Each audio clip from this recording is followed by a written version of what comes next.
যে সূরাটা প্রতিটি মুমিনের জানা দরকার। প্রতিটি মুমিন যদি এই সূরা জানতো তাহলে সমাজের কোনো বিশৃঙ্খলা থাকতো না। হিংসা, বিদ্বেষ, তারপরে গীবত চর্চা, মানুষকে হেয় করা, সম্মান, স্নেহ, এগুলো সমাজে স্থিতিশীলতা বজায় থাকতো। কিন্তু দুঃখজনক হলেও সত্য, মুসলিম উম্মাহ গোটা পৃথিবীতে প্রায় 100 কোটি মুসলমান, এর মধ্যে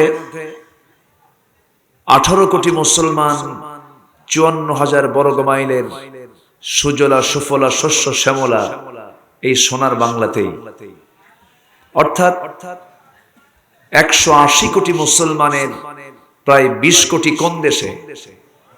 বাংলাদেশে। গোটা ওয়ার্ল্ডে বাংলাদেশ হচ্ছে দ্বিতীয় বৃহত্তম একটি মুসলিম জনপদ, ফার্স্ট ইন্দোনেশিয়া। এরপরে দ্বিতীয় অবস্থানে রয়েছে সেটা হলো কোন দেশ? বাংলাদেশ। মসজিদের শহর ঢাকা, মসজিদের দেশ বাংলাদেশ। বলি আলহামদুলিল্লাহ। 4.5 লক্ষ মসজিদ যে দেশে, সেই মসজিদের দেশে, আলেমের দেশে, হাফেজের দেশে এখনো কিন্তু বিশাল সংখ্যক মানুষ কোরআনের প্রকৃত শিক্ষা থেকে কিন্তু বঞ্চিত। কেন? শিক্ষা সিলেবাসের ভিতরে কোরআন শিক্ষা সবার জন্য বাধ্যতামূলক, এটা কি আছে? না। একজন বিসিএস ক্যাডার হবেন, একজন উচ্চপদস্থ কর্মকর্তা হবেন, অন্যান্য সাবজেক্ট তার জন্য যেমন কম্পালসারি, কোরআন শেখা তার জন্য কম্পালসারি নয়। অথচ সব শেখার আগে মুসলমানের জানতে হবে কোন কিতাব? কোন কিতাব জানতে হবে? কোরআনটা জানতে হবে। সেই কোরআনের সূরাতুল হুজুরাতটা হলো একটি গুরুত্বপূর্ণ সূরা, যা পিতা পুত্র, ভাই বোন, স্বামী স্ত্রী, বন্ধু বান্ধব প্রত্যেকটি জায়গায় এই সূরাটা জরুরি। যেরকম হাঁটার আদব আছে না নাই? আছে।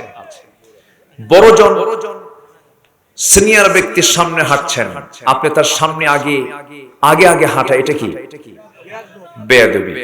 তো এই সমস্ত কথাগুলো আমাদের জানার দরকার আছে না নাই বলেন তো? আচ্ছা, এই জন্য আমি সূরাতুল হুজুরাত থেকে আজকে আমি কিছু কথা বলতে চাচ্ছি। এই সূরার নামকরণ করা হয়েছে 4 নম্বর আয়াত থেকে। আল্লাহ তাআলা 4 নম্বর আয়াত থেকে এই সূরার নামকরণ করেছেন।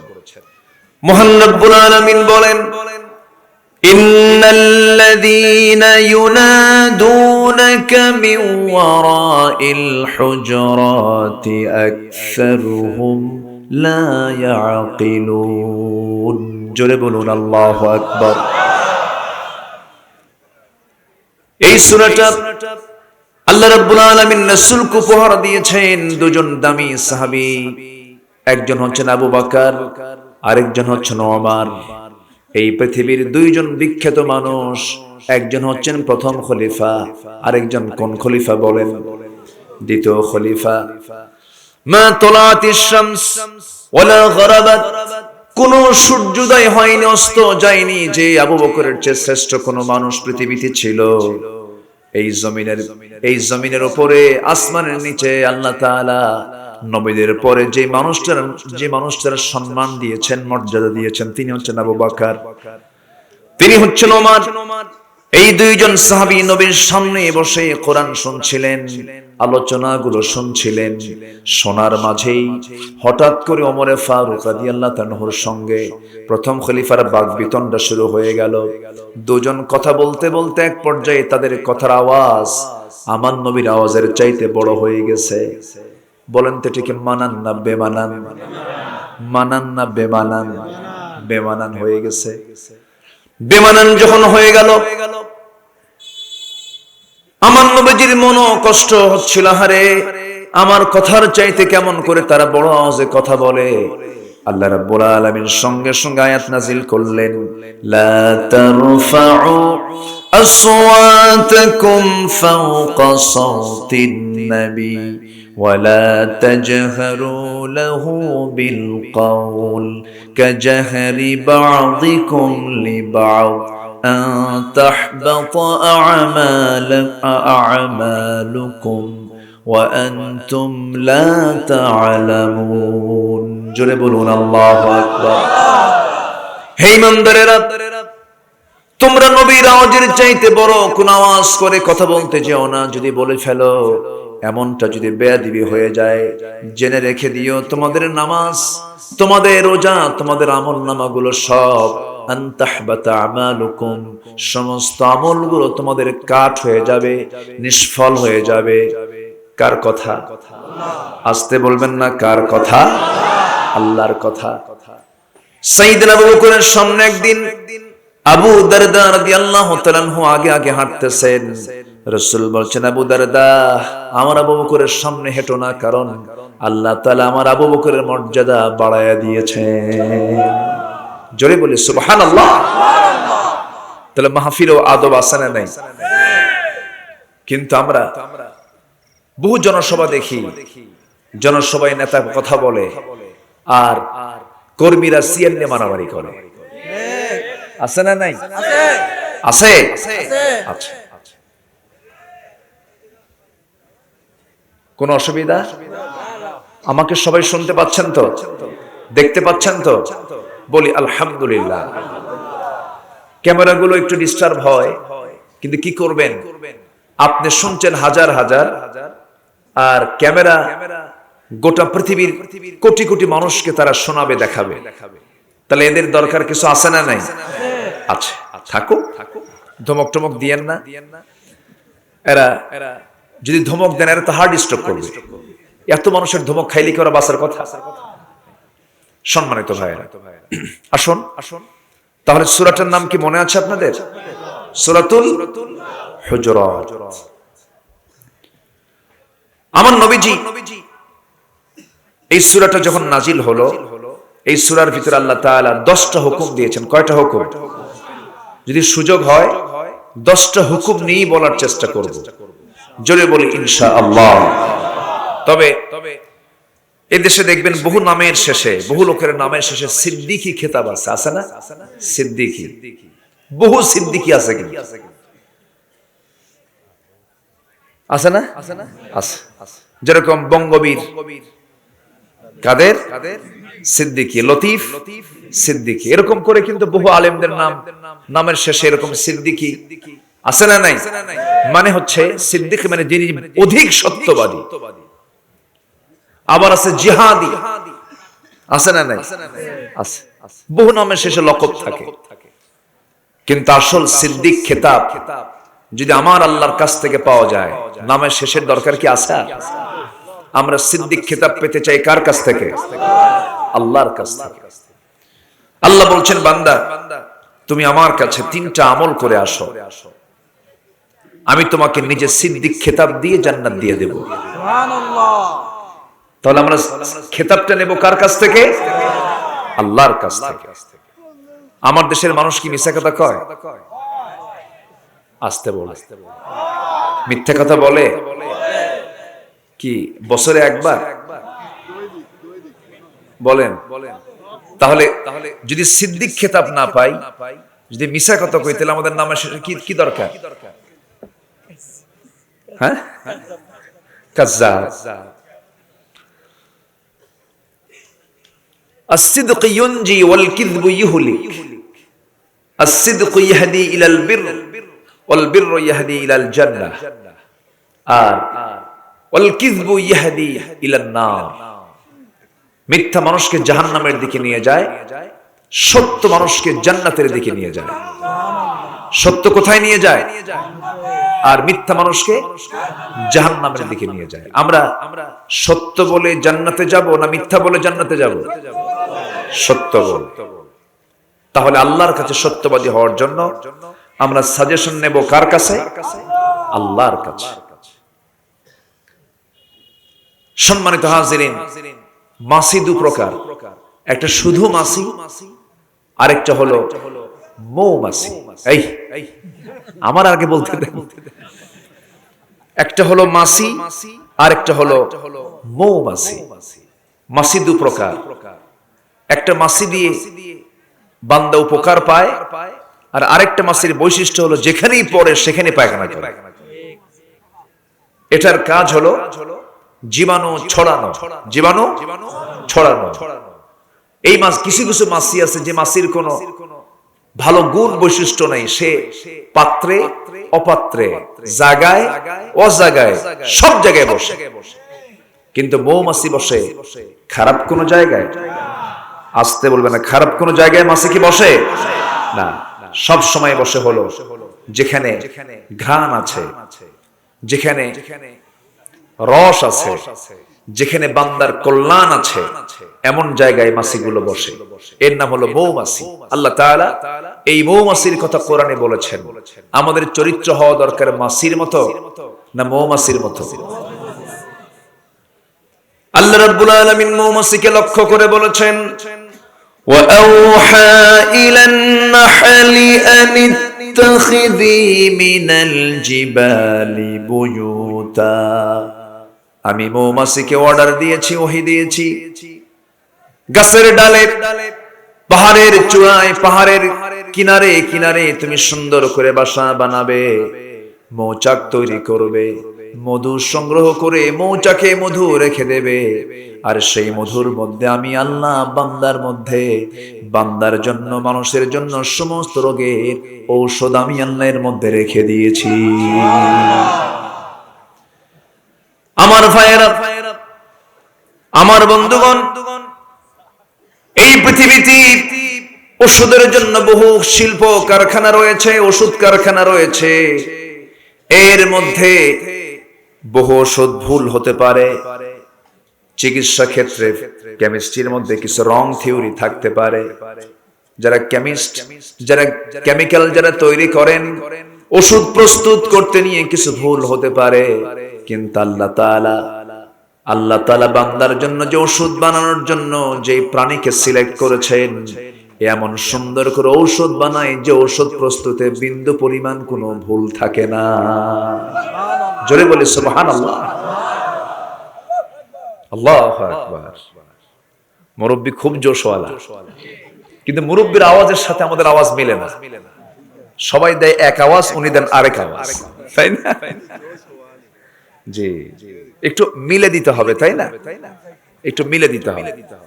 আমার কানে এসে আপনারটা আগে বাজে, এই জন্য আপনার মনে হয় একটু চুপ থাকলে ভালো হয়। আচ্ছা, আমার দিকে তাকান। কষ্ট পাচ্ছেন নাকি আপনারা? একজন বড় ইমাম ছিলেন, ইমাম ইবনুল কাইয়িম, ইমাম ইবনুল কাইয়িম রাহমাতুল্লাহ আলাইহি। তিনি বলেছেন, ইমানদারেরা তোমরা মৌমাছির মতো হও, মাছির মতো হইও না। মৌমাছির কল্যাণ অনেক পাওয়া যায়। মৌমাছি কারো কোনো ক্ষতি করে না। যখন কিছু খায়, ভালো কিছু খায়, যখন কিছু দেয়, পবিত্র কিছু দেয়। আবার যখন কোনো কিছুর উপরে বসে, সেটাকে ভাঙে না, নষ্ট করে না, সবকিছুই তার ভালো। স্বাভাবিকভাবে একটা মৌমাছির দ্বারা বান্দার কোনো ক্ষতি সাধন হয় না। ঠিক তেমনি তোমরা যারা বান্দা হতে চাও আমার, তোমার দ্বারা যেন কোনো বান্দার ক্ষতি হয় না, বরং মৌমাছির মতো যেন তোমার দ্বারা মানুষ কল্যাণ পায়। তোমাকে কেমন হতে হবে? আর তুমি যদি মাছির মতো হও, তোমার দ্বারা ক্ষতিগ্রস্ত হয়ে যাবে। তুমি যেখানেই যাবে সেখানেই মানুষ ক্ষতিগ্রস্ত হয়ে যাবে। আমরা একমুখী নীতি অবলম্বন করব না দ্বিমুখী নীতি অবলম্বন করব? একমুখী নীতি অবলম্বন করতে হবে আমাকে আপনাকে। কারণ জান্নাতের রাস্তা দুইটা না একটা? একটা জান্নাত আমরা পাবো, যে কোনো একটা আমাকে সিলেকশন করতে হবে 8টা জান্নাতের মধ্যে। তবে একটা রাস্তা দিয়ে যেতে হবে, সে রাস্তা কিন্তু আঁকা বাঁকা নয়, সে রাস্তা হলো সোজা। যারা পারেন ঠোঁট মিলিয়ে বলুন, ইহদিনাস সিরাতাল মুস্তাকিম সিরাতাল্লাযীনা আন'আমতা আলাইহিম গায়রিল মাগদুবি আলাইহিম ولا الضالين সিরাতুল মুস্তাকিমটা কি? সিরাতুল মুস্তাকিমের পথ যদি আমরা জানতে চাই, এই সূরা ফাতিহার ব্যাখ্যা আল্লাহ তাআলা সূরা ইয়াসিনে দিয়েছেন। তিনি বলেছেন সিরাতুল মুস্তাকিমটা কি? ওয়া আনি'বুদুনি হাযা সিরাতুম মুস্তাকিম। বান্দা তুমি আমার ইবাদত করো, আমার ইবাদতটাই হলো সিরাতে মুস্তাকিম। জোরে কোন সুবহানাল্লাহ। ওঠে কেন? এই যে ও মাদ্রাসার ছাত্র, এদেরকে আটকানো যে কঠিন। শিক্ষক যদি একটা সিগন্যাল মারে কিয়ামত হয়ে যাবে, কারো কথা শুনবে না। শিক্ষকের সিগন্যাল তারা পেয়ে গেছে, যাচ্ছে। এটাই হলো মাদ্রাসার আদব। আলহামদুলিল্লাহ বলবেন না? শিক্ষক শুধু একটা চোখের ইশারা দিয়েছে, বাস কিয়ামত হয়ে যাবে। হুজুর আপনি থাকেন, আমি গেলাম, আমার হুজুর ডাকছে। বুঝেন নাই? এটা হলো মাদ্রাসার আদব। মাদ্রাসায় শিক্ষক ছাত্রকে শাসন করে না ছাত্র শিক্ষককে শাসন করে? শিক্ষক ছাত্রকে শাসন করে, তাকে অনেক সময় শাসনের জন্য একটু পিটন টিটন দেয়। আর ভার্সিটি কলেজে শিক্ষক ছাত্রকে পিটায় না ছাত্র শিক্ষককে পিটায়? আলহামদুলিল্লাহ, কত সুন্দর সংবাদ না এটা? এই জন্যই তো চলছে আজ এই দামামা, চলছে আজ এই অস্থিরতা। কেউ কাউকে পাত্তাই দিতে চায় না, কোন শৃঙ্খলা নাই, কোন নিয়ম নাই। আবার পরীক্ষায় প্রশ্ন আসে, জঙ্গি কোথায় তৈরি হয়? 4টা অপশন দেওয়া থাকে, কলেজ, মন্দির, মসজিদ, মাদ্রাসা। বলেন তো কি লিখতে পারে মানুষ? মাদ্রাসা। কারণ মিডিয়া যে লাগছে মাদ্রাসার বিরুদ্ধে, ঠিক কিনা? মাদ্রাসায় আজ পর্যন্ত কোন অস্ত্র খুঁজে পাওয়া গেছে? অস্ত্র কোথায় পাওয়া যায়? ভার্সিটি। মদের বোতল কোথায় পাওয়া যায়? ইয়াবা, বাবা, ফেন্সিডিল কোথায় খুঁজে পাওয়া যায়? ইডেনকে প্রশ্নবিদ্ধ করা হয়েছে। ইডেনের ছাত্রী এমনও আছে যারা শেষ রাতে উঠে তাহাজ্জুদ নামাজ পড়ে। আছে। সেই ইডেনকে যারা কলঙ্কিত করেছে, ইডেনের নামকে যারা প্রশ্নবিদ্ধ করেছে, ওদের দৃষ্টান্তমূলক শাস্তি হওয়া দরকার। জাহাঙ্গীরনগর ইউনিভার্সিটি একটা পবিত্র অঙ্গন, সেখানে প্রকাশ্যে বুক উঁচু করে উচ্ছৃঙ্খল এক যুবকের আত্মস্বীকৃতি, সে নাকি ধর্ষণের সেঞ্চুরি করেছিল। কোন বিচার কি আমরা পেয়েছি?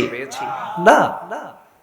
সম্মানিত ভাইয়েরা, সম্মানিত বন্ধুগণ, অনেক কথা আছে, আস্তে আস্তে করে বলবো। এই মাহফিলটা আমার এক প্রকার জিহাদ করে নেওয়া, খুব চেষ্টা করে এই মাহফিলটা নিছি আমি।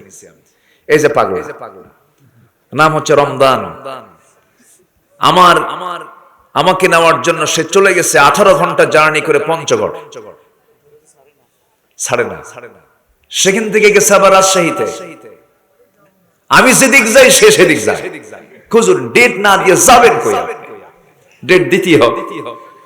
শেষ পর্যন্ত আমি আপনাদের ডাকে সাড়া দিয়ে এসেছি। খুশি হয়েছেন তো সবাই? বলি আলহামদুলিল্লাহ। আমিও খুশি। বাগাটে আসছি। বাগাট তো খুব ফেমাস এলাকা, খুব মিষ্টি না এখানে এলাকায়? হ্যাঁ, মিষ্টির একটা আছে, কি বলে, এখানে ঐতিহ্য আছে বাগাট। আমি এদিকে কোথায় যেন এক মাহফিলে গেছিলাম। মাহফিল থেকে ফিরে আসার সময় কোন এক এসপি মহোদয়, উনি আমাকে দাওয়াত দিয়েছিলেন। উনি এখানে থেমেই বলেন, হুজুর এখানকার মিষ্টি না খেলে ঈমান রাখা কঠিন। মানে উনি একটু মজা করে বললেন, পরে যে দেখি না ভালো। তো যাই হোক, সূরার নাম কি বলেন তো? সূরাতুল হুজুরাত। আমার নবীজি হুজরাখানায়, মানে তার অন্দরমহলে, ঘরে বসা, বাহির থেকে ডাকে বারবার, বাহির থেকে বারবার ডাকে। এটা রাসূলের কষ্টের কারণ হলো আল্লাহ তাআলা সঙ্গে সঙ্গে আয়াত নাজিল করে দিলেন, নবীর কষ্ট হবে এমন কোন কাজ কেউ করতে পারে না। কোন বাড়িতে আমি ডাকতে যাব, প্রথমবার ডাক দিলাম, কোন সাড়া এলো না। কিছুক্ষণ দেরি করে আবার ডাক দেব, কোন সাড়া এলো না। তৃতীয়বার ডাক দেওয়ার পর যদি না পাই, ওই জায়গায় তৃতীয়বারের পর আর ডাক দেওয়ার প্রয়োজন নাই, সেখান থেকে ফিরে আসা হলো ইসলামের সিস্টেম। ইসলাম সবকিছু বলে দিয়েছে। কোন বাড়িতে তুমি যদি ঢুকতে যাও, সালাম না দিয়ে ঢুকো না, সালাম দেওয়া তোমার জন্য জরুরি। তাছাড়া আদবের খেলাফ কাজ হয়ে যাবে। অনুমতি নেবে, সালাম দেবে, কোরআন শিখিয়ে দিয়েছে।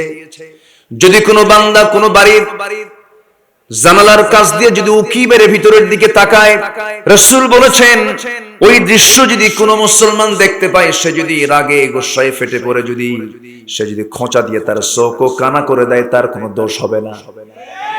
কি কথা কি বুঝতেছেন আপনারা? ইসলাম কত সুন্দর শিক্ষাগুলো দিয়েছে। ইসলাম প্রাইভেসি লঙ্ঘনকে হারাম করে দিয়েছে। সূরা হুজরাতের মধ্যে কয়টা হুকুম আছে বলেন? 10টা হুকুম আছে, একটা একটা করে বলবো, একটু কান লাগাবেন। যেখান থেকে তেলাওয়াত করেছে 18টা আয়াত সম্বলিত এই সূরা মদিনায় নাযিল হয়েছে। 18টি আয়াতের 15 নম্বর আয়াত আমি তেলাওয়াত করেছি, 16 নম্বর আয়াত আমি তেলাওয়াত করেছি। আল্লাহ রাব্বুল আলামিন মুমিনদেরকে ডাক দিয়ে বলছেন, আমি তোমাদেরকে সিদ্দিক খেতাব দেব। আমি তোমাকে সিদ্দিক খেতাব দিলে পরে তোমার ঠিকানা হবে জান্নাত। 3টা কাজ তুমি করবা। কয়টা কাজ বলেন? 3টা কাজ। আমরা হব মাসি না মৌমাছি? আমরা হব মাসি না মৌমাছি? মাসি হলো মুনাফিক আর মৌমাছি হলো মুমিন। মৌমাছি কি? মুমিন। মাছি ভালোতেও পড়ে, খারাপ জায়গাও পড়ে। মাছি মিষ্টিতেও পড়ে, সে আবার মলে গিয়েও পড়ে। কিন্তু মৌমাছি শুধু মিষ্টিতেই পড়বে, ভালো জায়গায় পড়বে, খারাপ জায়গায় সে যাবে না। আল্লাহ তাআলা মুমিনদের দৃষ্টান্ত দিচ্ছেন। মুমিন কারা? যে মুমিনের মধ্যে 3টা গুণ পাওয়া যাবে, আমি আল্লাহ তাকে সিদ্দিক খেতাব দিয়ে দেব। আল্লাহ রাব্বুল আলামিন সুন্দর করে বলছেন, ইন্নামাল মুমিনুনা আল্লাযীনা আমানু বিল্লাহি ওয়া রাসূলিহি সুম্মা লাম ইয়ারতাবু وجاهدوا بأموالهم وأنفسهم في سبيل الله أولئك هم الصادقون জোরে বলুন আল্লাহু আকবার। প্রকৃত মুমিন কারা? প্রকৃত ইমানদার কারা? আমার দেশে বহু ইমানদার আছে যার নামই হলো ঈমান আলী। নাম কি বলে? ঈমান আলী, কিন্তু ফজর পড়ে না। নাম হলো ফজর আলী, কিন্তু জায়গা পায় 10টায়। নাম হলো আতর আলী, গাজার গন্ধে কাছে যাওয়া যায় না। নাম হলো হিম্মত আলী, সাইকেলের চাকা বাসঠলি হার্ট স্ট্রোক করে। নাম আল্লাহ পাক দেখতে চান না, বংশ আল্লাহ পাক দেখতে চান না। আল্লাহ দেখতে চান বান্দার মধ্যে তাকওয়া। কি দেখতে চান বলেন? তাকওয়া। বংশ দিয়ে কি করবেন? বংশ দিয়ে জান্নাত পাওয়া যাবে না। আমার নবীর বংশ কুরাইশ, আবু লাহাবের বংশ কুরাইশ, কিন্তু সূরার নামও কুরাইশ। কিন্তু কুরাইশ বংশে জন্মগ্রহণ করেও কোনো লাভ হলো না আবু লাহাবের, কারণ আবু লাহাবের জন্য গজবের সূরা তাব্বাত ইয়াদা আবি লাহাবি ওয়া তাব্বা মা আগনা আনহু মালুহু ওয়া মা কাসাব। আবু লাহাবের 2 হাত ধ্বংস হয়ে যাক। আবু লাহাব যা কামাই করেছে তাও ধ্বংস হয়ে যাক। তার বউ সুদ্ধা ধ্বংস হয়ে যাক। গোটা পরিবার ধ্বংস হয়ে গেছে শুধুমাত্র ঈমান না আনার কারণে। আমার ভাইরা, বংশ দিয়ে আপনি কি করবেন? বাপ দিয়ে ছেলেও নাজাত পাবে না, ছেলে দিয়ে বাবা নাজাত পাবে না, স্বামী দিয়ে স্ত্রী নাজাত পাবে না, স্ত্রী দিয়ে স্বামী নাজাত পাবে না, পীর দিয়ে মুরিদ নাজাত পাবে না, মুরিদ দিয়ে পীর নাজাত পাবে না যদি ঈমান না থাকে। কিন্তু আমার দেশের কিছু লোক আছে বলে, মুরিদ তো হইছেই, আমার পীর আমাকে জান্নাতে টান দিয়ে নিয়ে যাওয়ার পর যা আছে কপালে। এরকম আছে না নাই? পীরের ঠ্যাং ধরছে আমি, আছে না নাই? আমার পীর এক টানে জান্নাত পার করে জাহান্নামে নিয়ে যাবে। যা তুই জাহান্নামে। আল্লাহর কসম, আমি কিন্তু পীরকে অসম্মান করছি না। পীর ভালো, সঠিক পীর যদি হন অবশ্যই ভালো, কিন্তু যে পীর দুটো পা সামনে দেবে, মুরিদকে দিয়ে সেজদা দেওয়াবে, বাবা গো, একজন বলে বাচ্চা তুমি কি বলতেছে, বাবা তুমি কি আমাকে একটা বাচ্চা দিবা? ও কি বাচ্চা দেওয়ার মহাজন? বাচ্চা দেবেন কে? ইখলুকু মা ইয়াশা ইয়াহাবু লিমান ইয়াশাউ ইনাসা ওয়া ইয়াহাবু লিমান ইয়াশাউ যুকুর। আল্লাহ যাকে চান ছেলে দিবেন, যাকে চান মেয়ে দিবেন। আকিমা, অথবা কিছুই দিবেন না, বন্ধা করে রাখবেন। ক্ষমতা কার? বলতেছে বাবা বাচ্চা দিবা? বাবা কোনো কথা কয় না। বাবা হাঁটতেছে তো দাঁড়িয়ে দাঁড়িয়ে সে যাচ্ছে, হাঁটার মাঝে সে পেশাব করতেছে। পিছন থেকে বলে দেখো এই তো বাবার রহমতের পানি ঝরা শুরু হয়েছে। যেরকম নাউজুবিল্লাহ। হ্যাঁ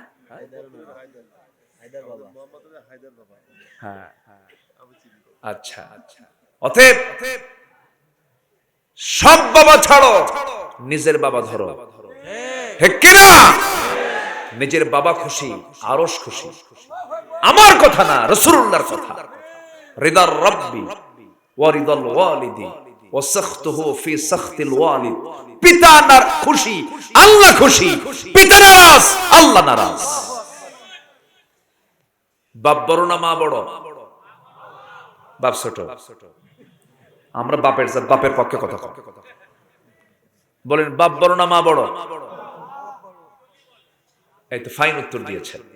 একজন কইছে খুব গ্রামার খাটায় দুইজনই বড়, খুব বিচক্ষণ, কিন্তু না, বড় তো অবশ্যই একজন, দুজন বড় হবে না। সম্মানের দিক থেকে, মর্যাদার দিক থেকে মা বড় না বাবা বড়? বাবা বড়। বলি আলহামদুলিল্লাহ। আচ্ছা, বাপ মা দুজন নামাজে দাঁড়াইছেন, জামাতে নামাজ পড়বেন, ইমাম কে হবে? এখন মা কোন দেখি মা বলেন তো? ইমাম যিনি হবেন তার দাম কি কম? ইমাম মানি হলো নেতা, ইমাম মানি হলো বিচারক। পরিবারে গন্ডগোল লেগেছে, একটা পরিবারে বাপ মা বসেছেন বিচার করতে সন্তানদের। এখানে আসল বিচারক কি হবে, মা না বাবা? মায়ের হক বেশি, মায়ের অধিকার বেশি, মার রাইটস বেশি, অধিকার, হক। মান আহাক্কা বিহুসনি সাহাবাতি। কিন্তু মর্যাদার দিক থেকে হলো বাবা। বাবা খুব মূল্যবান সম্পদ। বাবা খুশি, আরশ খুশি। জোরে বলি সুবহানাল্লাহ। কথা আছে, শেষের দিকে এসে এগুলো বলবো আমি। একটু তিনটা কাজ আমরা করব। সিদ্দিক খেতাব নেব আমরা কার কাছে? আল্লাহর কাছে। আমাকে কেউ বাঁচাবে না, আমাকে বাঁচাবেন কে? আমার কেউ কল্যাণ করতে পারবে না, আমার কল্যাণ কে করবেন? আমার ক্ষতি কেউ করতে পারবে না, ক্ষতি আমার কে করতে পারেন? আল্লাহ করতে পারেন। আল্লাহ যদি আমার কল্যাণ চান, পৃথিবীর কোন মানুষ আমার ক্ষতি করতে পারবে না। আবার আল্লাহ যদি আমার ক্ষতি চান, পৃথিবীর কোন মানুষ আমার কল্যাণ করতে পারবে না। এই জন্য আমরা সকল কল্যাণ চাইবো কার কাছে? সকল কল্যাণটা কার হাতে? বিয়াদিকাল খায়র ইন্নাকা আলা কুল্লি শাইইন কাদির। জোরে বলুন আল্লাহু আকবার। আমার ভাইরা একটু কান লাগাবেন। এখান থেকে স্পষ্ট হয়ে গেল পিতা তার পুত্রকে জান্নাতে নিতে পারবে না। যেমন করে নূহ আলাইহিস সালাতু ওয়াস সালাম, তার ছেলে ছিল কেনান। আল্লাহর নবী নূহ নবী হওয়ার পরও তার ছেলে কেনান হলো কাফের, জান্নাতে যাওয়ার কোনো সুযোগ নাই। ইব্রাহিম আলাইহিস সালাতু ওয়াস সালাম, তার বাবা হলো আযর, একজন মুশরিক। এত বড় নবী হওয়ার পরও তিনি তার বাপকে জান্নাতে নিতে পারবেন না, কারণ তার বাপটা ছিল মুশরিক, মূর্তি পূজক। সন্তান বলতেন বাবা মূর্তি পূজা করা যাবে না, কিন্তু সে শুধু মূর্তি পূজাই করতো না, মূর্তিগুলোকে বানাতো, পৌত্তলিক মূর্তি বানায় ব্যস্ত, বাজারে ব্যস্ত, ঝাঁকায় করে ঝুড়িতে করে নিয়ে যেত। একদিন বলছে বাজান ইব্রাহিম, এই মূর্তিগুলো নিয়ে তুমি আসো মাথায় করে, বাজারে গিয়ে বিক্রি করব আমি। ইব্রাহিম আলাইহিস সালাতু ওয়াস সালাম মূর্তিগুলো দেখে সহ্য করতে পারলেন না, সবগুলো মূর্তির মাথা ভেঙে সোজা করছে। সবগুলো মূর্তির মাথা ভেঙে সোজা করে ঝাঁকায় করে ঝুড়িতে করে যখন বাবার সামনে হাজির করেছেন, বাপ বলছে, আমার সন্তান এগুলো কি করেছো? একটা তো মূর্তির মাথা ঠিক নাই, সবগুলো ভেঙে চুরমার হয়ে গেছে। এবার সন্তান ইব্রাহিম বলছে, আব্বা করব কি, এটা তো আমার কোনো দোষ নাই। মূর্তিগুলোকে নিয়ে আমি যখন একসঙ্গে যখন ঝুড়ির মধ্যে তুলে যখন মাথায় তুলে নিয়েছি, দেখি ওদের মধ্যে গৃহযুদ্ধ শুরু হয়ে গেছে, মারামারি শুরু হয়ে গেছে। মারামারির এক পর্যায়ে দেখি, আমি বললাম থাম থাম, মাথা থেকে নিচের দিকে নামায় দেখি একটার মাথাও ঠিক নাই। বাপ মনে মনে কয়, সন্তান ইব্রাহিম তোর গ্রামার আমি বুঝতে পারছি। কথা বলছেন? মানুষ যখন অকাম কুকাম করে নিজেও কিন্তু টের পায় যে এটা আমার অকাম কুকাম। এখানে আওয়াজ হচ্ছে কেন? এখানে আওয়াজ হচ্ছে না, এখানে কোনো আওয়াজ হওয়া যাবে না। ভলেন্টিয়াররা খেয়াল করবেন, কারণ মানুষের মনোযোগিতা যেখানে আওয়াজ হয় সেই দিকে চলে যায়, এটা খেয়াল করতে হবে। ওই দিক থেকে যেন কোনো আওয়াজটা না আসে। আপনাদের অনেক সুন্দর মনোযোগ, আপনাদের অনেক সুন্দর ধৈর্য, এটা আমাকে অনেক দিন আমার স্মৃতিপটে থাকবে। আল্লাহ তুমি সবার এই ধৈর্যকে কবুল করো, জোরে বলি আল্লাহুম্মা আমিন। সম্মানিত ভাইয়েরা, তাহলে আমাকে আল্লাহর কাছে সিদ্দিক খেতাব পেতে হলে আমার ঈমান আমাকেই আনতে হবে, আমার ঈমান আমাকেই আনতে হবে, আমার কালিমা আমাকেই পড়তে হবে, আমার তাওহীদ বিশ্বাস আমাকেই আনতে হবে। আমি আমার বাবা দিয়া, আমি আমার বংশ দিয়া, আমি আমার সম্পদ দিয়া আমি কোথাও কিছু করতে পারবো না। আমার কাজে লাগবে হলো একটা জিনিস, সেটা হলো ঈমান। সেটা কি লাগবে? ঈমান। বংশগত কৌলিন্য দিয়ে কি করবেন আপনি? চৌধুরী হয়ে কি করবেন? সরকার হয়ে কি করবেন? সম্রাট হয়ে কি করবেন? যত বড় খেতাব, যত বড় পদ হোক না কেন, মরে যাবেন, সব মাটির সঙ্গে আপনি সোজা হয়ে যাবেন। আপনার ঈমানটা আপনার কাজে লেগে যাবে। ঠিক এই সম্পর্কে একটা আয়াত আজকে আমরা একদিক থেকে ইতিবাচক মনে করছি। বিশ্বের সবচেয়ে বড় একটা আসর হয় ফিফা ওয়ার্ল্ড কাপ, একটা খেলা হয়, গোটা 228টি দেশের মানুষ এই খেলাকে একটু দেখে, দেখে না? দেখে, যদিও খেলাটা হালাল না হারাম, এতে কোনো সন্দেহ আছে নাকি? আমি কিন্তু বলতেছি না খেলাটা হালাল, তা না। আমার দেশের এমন মুসলমানও আছে, তার পক্ষের লোক জিতলে ফেসবুকে লেখে আলহামদুলিল্লাহ আমার পক্ষ জিতলো। এখানে আলহামদুলিল্লাহ বললে সওয়াব হবে না গুনাহ হবে? সম্মানিত ভাইয়েরা, এখন গোটা দুনিয়া ফুটবল জ্বরে আক্রান্ত, কিন্তু এই ফুটবলের স্বাগতিক দেশ কাতার হওয়ার কারণে এবার ফুটবলে এই আসরে কিছু জিনিস জমা হয়েছে, কিছু জিনিস যোগ হয়েছে। যেরকম আমার এক বন্ধু কাতারে গেছে দেশ থেকে, বলতেছে, বন্ধু আমি কাতার এয়ারপোর্টে নেমেই ইমিগ্রেশন ক্রস করা মাত্রই দেখি প্রত্যেকটা দেওয়ালে দেওয়ালে কোরআনের আয়াত আর হাদিস দিয়ে ভরা। সব গোটা দুনিয়ার মানুষ আসছে, ইহুদি, খ্রিস্টান, বৌদ্ধ, সব ধরনের লোক আসছে। তারা আয়াতগুলো পড়তেছে, দাওয়াতি কাজ দিচ্ছে। আলহামদুলিল্লাহ বলেন। আচ্ছা, এই পৃথিবীর সকল বান্দা কার বান্দা? আসতে বলবেন না, কার বান্দা? সব বান্দার কাছে এই কালিমার দাওয়াত, কোরআনের দাওয়াত পৌঁছানোর দরকার আছে না নাই? আমার নবী মক্কায় যতদিন ছিলেন, কাবা শরীফের ভিতরে মূর্তি ছিল কি ছিল না? রাসূলকে সরাতে পারছিলেন? পারেন নাই। এত বড় সম্মান মর্যাদার অধিকারী আমার রাসূল 13টা বছর ওই কাবার ভিতরে 360টি মূর্তি রেখে রাসূলকে সেজদা দিতে হয়েছে, নামাজ পড়তে হয়েছে। পারেন নাই সরাতে। সরিয়েছেন কখন? যখন মক্কা বিজয় হয়েছে, রাষ্ট্র ক্ষমতা যখন রাসূল পেয়েছেন, তখন তিনি সরাতে পেরেছেন। এখন কি কথা ক্লিয়ার? কথা কি একটু কি ক্লিয়ার হচ্ছে তো? আচ্ছা, এটা নিয়ে অনেকে অনেক প্রকার কথা বলেছেন। সম্মানিত ভাইয়েরা, প্রত্যেক বছর প্রত্যেকবার ফুটবল ফিফার প্রথম আসরের স্বাগতিক অনুষ্ঠানে নাচানাচি হয়, গান বাজনা হয়। এবার কি গান বাজনা হয়েছে? হয়েছে কিসের তেলাওয়াত? যে তেলাওয়াত করছে তার কি পা আছে? পাটাও না। দুইটা পা ছাড়া ছোট্ট একটা ছেলে যার জন্ম হলো 2003 সাল, তার মা বাবা জন্মের পূর্বেই টের পেয়েছিলেন।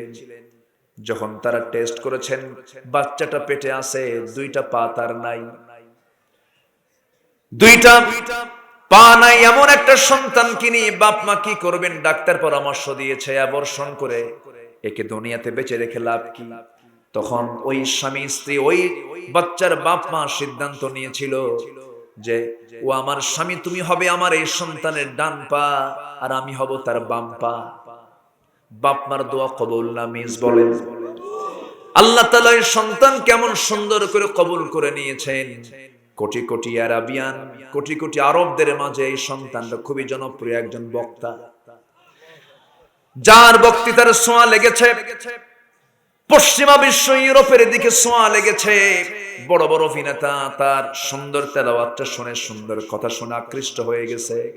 একটা আয়াত দিয়ে সে শুরু করেছে, সেই আয়াতটা হলো আল্লাহ তাআলা সুন্দর করে বলছেন এই সূরা হুজরাতের মধ্যেই মনে হয় 11 নম্বর আয়াত।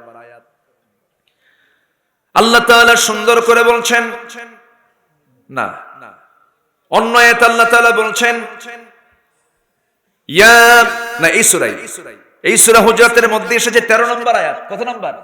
13 নম্বর আয়াত আল্লাহ রাব্বুল আলামিন বলেন ইয়া আইয়ুহান নাসু ইন্না খালাকনাকুম মিন যাকারিন ওয়া উনসা وجعلناكم شعوبا وقبائل لتعارفوا إن أكرمكم عند الله أتقاكم إن الله عليم خبير জোরে বলুন আল্লাহু আকবার। এই সন্তানটা ওই ফিফার আসরে প্রথম অনুষ্ঠানে সে দাঁড়িয়ে আল্লাহর এই কালামটা তেলাওয়াত করে বলছো, দুনিয়ার মানুষ তোমার কিসের অহংকার? আল্লাহ বলছেন আমি তোমাদেরকে সৃষ্টি করেছি এক নর এবং নারী থেকে, আদম এবং হাওয়া থেকে। ও খ্রিস্টান, ও ইহুদি, ও বৌদ্ধ, নাসারা, তোমরা সব সৃষ্টি হয়েছে এক নারী এবং এক নর থেকে। এরপরে ওয়াজআলনাকুম শুউবা, এরপর আমি তোমাদেরকে বিভিন্ন ভাগে ভাগ করে দিয়েছি, বিভিন্ন গোত্রে, বিভিন্ন জাতে আমি বিভিন্ন ভাগে ভাগ করে দিয়েছি, বিভিন্ন ভাষাকে চেঞ্জ করে দিয়েছি। ওয়াকাবাইলা লিতাআরাফু, এই জন্য করেছি যেন তোমরা একে অপরকে চিনতে পারো, একে অপরকে বুঝে নিতে পারো, চিনতে পারো। তবে হ্যাঁ, তোমাদের মধ্যে সেই লোকটাই সে আল্লাহর কাছে সম্মানিত যে বান্দা আল্লাহকে সবচাইতে বেশি ভয় পায়। এই কথা উপস্থিত সমস্ত লোকদের হৃদয়ে দাগ কেটে গেছে। সঙ্গে সঙ্গে অনেকে কালিমা পড়ে মুসলমান হয়ে গেছে। বলি আলহামদুলিল্লাহ। আমার ভাইয়েরা, যেখানে পাবো আমরা দ্বীনের দাওয়াতের চেষ্টা করব। আমার বন্ধুগণ, আমার ভাইয়েরা, আল্লাহ রাব্বুল আলামিন বান্দাকে ডাক দিয়ে বলছেন, বান্দারে আমি তোকে জান্নাত নামক এই বিশাল বড় নিয়ামত দিয়ে দেব। শর্ত হলো সিদ্দিক খেতাব তোকে পেতে হবে। সিদ্দিক খেতাব পাওয়ার জন্য 3টা কাজ তোমাকে করতে হবে। এর মধ্যে 1 নম্বর হলো ঈমান আনতে হবে। কিন্তু আমার দেশে বহু ঈমানদার আছে, ফজর নামাজ জায়গা পায় না, কিন্তু 3টার দিকে ব্রাজিল আর্জেন্টিনা খেলা হবে, 2:30টায় উঠে বান্দা হাজির। ফুটবল দেখার জন্য ঠিকই উঠতেছে 2:30টায়। কি আছে না নাই? ফুটবল তোমাকে জাগায় তোলে, ফজর তোমাকে জাগাতে পারে না। এটা তোমার কেমন ঈমান? যদি নিজের পছন্দের দেশটা যদি ফুটবলে হেরে যায়, কি টেনশন, মনে হয় বাপ পড়ছে। আছে না নাই? কি যেন বিপদ হয়ে গেছে। গতকালকে আমার মাহফিল ছিল চট্টগ্রাম জোনে, শুনলাম সেই জায়গায় ব্রাহ্মণবাড়িয়া নামক একটা এলাকায় নাকি তার দল হেরে যাওয়ার কারণে শহীদ হয়ে গেছে। কথা বলছেন? সামান্য খেলার জন্য জীবন দেয় মানুষ। কোথায় ব্রাজিল, কোথায় আর্জেন্টিনা, কোথায় বাংলাদেশ? যে আর্জেন্টিনায় আজানটা দেওয়া পর্যন্ত নিষিদ্ধ। যেই দেশে আজান নিষিদ্ধ হয় সেই দেশের পক্ষে কথা বলতে যায়, সেই দেশের পক্ষে খেলা দেখতে যায়, জীবন দিয়ে দিলে এটা আবার কেমন ইমানদার রে ভাই? এটা কেমন ইমানদার? মুসলমান খেলার পতাকা হাতে নেবে না কালিমার পতাকা হাতে নেবে? কালিমার পতাকা হাতে নেবে। একজন অন্ধ সাহাবীর কথা মনে হয়ে গেল। সে অন্ধ সাহাবী জিহাদে যাবেন, খুব তার আগ্রহ। নবীর কাছে গেলেন, রাসূল বললেন, না না, তোমাকে পারমিশন দেব না, কারণ তোমার চোখ নাই, চোখ ছাড়া যুদ্ধ করবা কেমনে? প্রথম খলিফার আমলে তিনি চাইলেন অনুমতি, প্রথম খলিফাও তাকে পারমিশন দিলেন না। দ্বিতীয় খলিফার আমলে কাদেসিয়ার যুদ্ধ শুরু হবে, এমন সময় সেই অন্ধ সাহাবী বয়স হয়ে গেছে। সেই সাহাবী গিয়ে ওমরের সামনে দাঁড়িয়ে কাঁদা কাঁদা কণ্ঠে বলছেন, ভাই রে, প্রথম রাসূল আমাকে যুদ্ধের পারমিশন দিলেন না, প্রথম খলিফা আমাকে যুদ্ধের পারমিশন দিলেন না, কিন্তু আমার বুকের তামান্না, হৃদয়ের তামান্না হলো জিহাদ করব, যুদ্ধ করে করে আমি রক্তাক্ত হয়ে শহীদ হয়ে আল্লাহর জান্নাতে চলে যাব। শহীদ মানে হলো সাক্ষী, শহীদ মানে কি? সাক্ষী। মরে গেলে সাক্ষীটা কে নেন? আসতে বলবেন না, কে নেন? দিনের পথে যদি কেউ মারা যায় তখন তাকে শহীদ বলা হয়। যেরকম আমাদের কোনো কিছু দেখার জন্য সাক্ষীর দরকার আছে না নাই? আরবিতে বলা হয় শহীদ। আরবিতে কি বলা হয়? শহীদ। এই শহীদ হলো দ্বীনের জন্য শহীদ। এই শহীদ ওই বান্দা, ওই অন্ধ সাহাবী বলছেন, আমি দ্বীনের শহীদ হতে চাওয়ার জন্য রাসূলের কাছে বললাম, রাসূল আমাকে পারমিশন দিলেন না, প্রথম খলিফা আমাকে পারমিশন দিলেন না। ভাই ওমর, তোমার কাছে একটু দিল থেকে বলতে চাই, আমাকে কাদেসের যুদ্ধে যাওয়ার সুযোগ দিয়ে দাও। হযরত ওমর ফারুক তার মনের আকুতি বুঝলেন, আস্তে করে তাকে পাশে বসায়া দিলেন। অন্ধ সাহাবী চোখে দেখেন না, একদম চোখ থেকে তিনি কিছুই দেখতে পান না। পাশে বসায় হাতে হাত রেখে বলছে, ও আমার ভাই আব্দুল্লাহ ইবনে উম্মে মাকতুম, কেন আপনি জিহাদে যাবেন? আপনার তো চোখ নাই। সঙ্গে সঙ্গে আব্দুল্লাহ ইবনে উম্মে মাকতুম বলছেন, ভাই ওমর, আমি জানি আপনি আমাকে কেমন প্রশ্ন করবেন, সেই প্রশ্নের জবাবটা আমি রেডি রেখেছি, কারণ আপনি আমাকে কেমন প্রশ্ন করার কারণ আছে। শুনুন আমার ভাই ওমর, আমি যুদ্ধে যাব ঠিক, কিন্তু সবার মতো আমি ওরকম করে যুদ্ধ করতে পারবো না, আমার দ্বারা সম্ভব নয়। কারণ তরবারি চালাতে হলে শর্ত হলো কি থাকা? চোখ থাকে। আমার তো চোখ নেই, তরবারি আমি নেব না, কিন্তু যুদ্ধের ময়দানে তো অন্তত একজন কালিমার ঝান্ডা নেবে। সুবহানাল্লাহ বলবেন না? সে তো যুদ্ধ না করে কালিমার ঝান্ডা হাতে নিয়ে দাঁড়ায় থাকবে। অন্তত সেই দায়িত্বটা কাউকে না দিয়া যেন ওমর আমাকে দেওয়া হয়। আল্লাহু আকবার। ওমরে ফারুক কেঁদে ফেললেন। ওমরে ফারুক কেঁদে ফেলে বলছেন, ভাই আব্দুল্লাহ, তোমাকে আল্লাহ রাসূল অনুমতি দেন নাই, তোমাকে প্রথম খলিফা অনুমতি দেন নাই, কিন্তু আমি তোমার হৃদয়ের তামান্না বুঝতে পেরেছি, আমি তোমাকে পারমিশন দিয়ে দিলাম, তুমি যাও। সুন্দর সাহাবী আব্দুল্লাহ ইবনে উম্মে মাকতুম রাদিয়াল্লাহু তাআলা আনহু, তিনি কাদেসিয়ার যুদ্ধে গাজওয়ায়ে কাদেসিয়ায় চলে গেলেন। তিনি বললেন, শোনো সেনাপতি, সবার আগে আমাকে রাখবে তোমরা, আমি সবার সামনে দাঁড়িয়ে কালিমার ঝান্ডা হাতে নিয়ে দাঁড়ায় থাকবো, অন্ধের মতো। অন্ধ মানুষ তাল গাছ যেমন এক পায়ে দাঁড়িয়ে থাকে, এমন করে আমি এক পায়ে দাঁড়িয়ে থাকবো, নড়বো না, চড়বো না। তোমরা সময় যুদ্ধে চলে যাবে, যুদ্ধে অংশগ্রহণ করবে, আমি এক পায়ে দাঁড়িয়ে থাকবো। শত্রু আমাকে চিনতে ভুল করবে না, শত্রু আমাকে লক্ষ্য করে তীর মারবে, সেই তীর আমার বক্ষভেদ করে পিঠ দিয়ে বের হয়ে যাবে। আমি আমার রক্তগুলো, বুকের রক্তগুলো মেখে মেখে আমার চেহারাটা লাল বানায় ফেলবো, আর সেই রক্তাক্ত চেহারা নিয়ে হাসরের ময়দানে আল্লাহর সামনে গিয়ে দাঁড়িয়ে যখন যাব, আল্লাহ বলবেন, ও আব্দুল্লাহ, তোর চেহারা এরকম রক্ত মাখা কেন, তোর দেহটা রক্ত মাখা কেন, এই অবস্থা কেন তোর হয়েছে? সেদিন বলবো, ও আল্লাহ, তোমার জমিনে তোমার দ্বীনকে কায়েমের জন্য জিহাদের ময়দানে যুদ্ধ করে শহীদ হয়ে তোমার সামনে হাজির হয়েছি। আল্লাহ সেই সময় বলবেন, ও আব্দুল্লাহ, আজকে তোর কোনো হিসাব নেব না, আজকে তোকে সোজা জান্নাত দিয়ে দিলাম। 5 শ্রেণীর জন্য কবরে কোনো প্রশ্ন নেই। কয় শ্রেণী বলেন? 5টা শ্রেণীর জন্য কবরে কোনো প্রশ্নই হবে না। শুনবেন? আগ্রহ আছে? সবার কি আগ্রহ আছে? এর মধ্যে একটা শ্রেণী হলো শহীদ। একটা শ্রেণী কি? শহীদ। তাকে কোনো প্রশ্নই করা হবে না। আল্লাহু আকবার। আমার দেশে কিন্তু হিন্দু শহীদ হয়।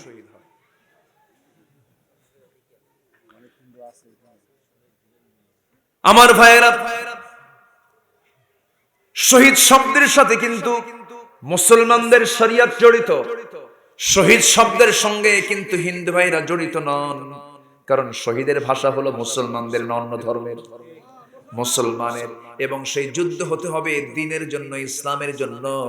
এমনি করে কিন্তু শহীদ হলেও শহীদের মর্যাদা সে পাবে না। আমার হিন্দু ভাইরা যারা আছেন তারা আবার মাইন্ড করবেন না, আমি আপনাদেরকে গালি দেওয়ার জন্য আসি নাই। মুসলমানদের পাশাপাশি যে হিন্দু ভাইরা থাকবেন তাদের অধিকারও আছে না নাই ইসলামে? আসতে বলবেন না, আছে না নাই? আছে।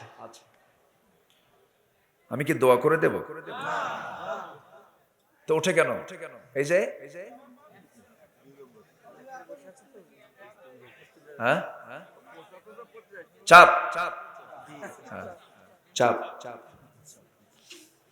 জি, চাপ তো আসবেই, কারণ শীতকাল তো, ঘামটাম তো নাই, সব যাওয়ার রাস্তা একটাই। দেখায় দাদা, শীতকালে পানি একটু হিসাব করে খেতে হয়, তাই না? পানি খাওয়ার আগে চিন্তা হয় কয়বার যে রাতে উঠবো আল্লাহ জানে। জি, একটু কষ্ট হচ্ছে আপনাদের, কি করবেন, একটু কষ্ট করেন, আজকে একটু কষ্ট দিয়ে যাই, একটু থাকো। সম্মানিত ভাইয়েরা, তাহলে সাহাবীরা হাতে নিয়েছেন কিসের পতাকা? আর আজকে আমার দেশের মুসলমান হাতে নিচ্ছে কিসের পতাকা? ঠিক আছে, হ্যাঁ। বাপ বেটা মারামারি লাগে, বাপ ব্রাজিল ছেড়ে আর্জেন্টিনা, বাড়ির মধ্যে মারামারি, এ আছে না নাই? এটা কোনো কথা হলো?